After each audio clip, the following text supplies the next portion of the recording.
When performing the procedure, follow the universal steps that apply. Current wound care practice calls for clean rather than sterile dressing change in most situations. This procedure will demonstrate use of clean procedure gloves, even though the nurse uses sterile gauze and sterile solution for cleansing and dressing the wound. When removing dry dressings from a patient, follow these steps. Place the patient in a comfortable position that provides easy access to the wound. Wash your hands and apply clean gloves. Apply face mask and goggles if splashing may occur. Expose only the wound area.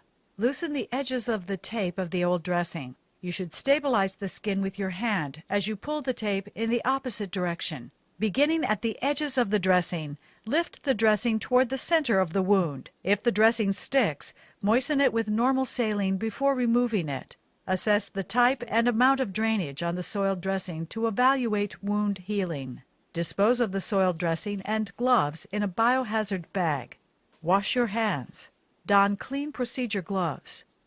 Moisten a package of sterile 4x4 gauze with sterile saline. Gauze will not shed fibers into the wound. Gently cleanse the wound with the moistened gauze by lightly wiping a section of the wound from the center toward the wound edge. This removes surface bacteria and exudate.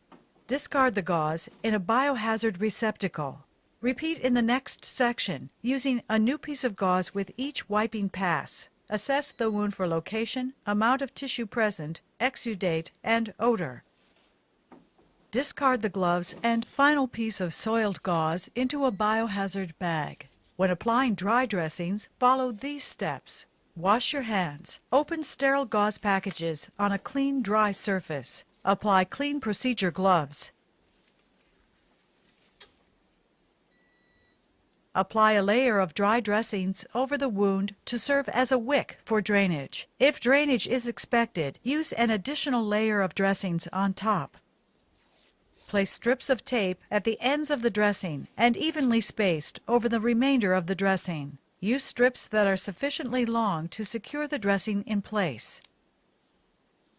Remove gloves, turning them inside out, and discard them in a biohazard receptacle. Assist the patient to a comfortable position. Wash your hands.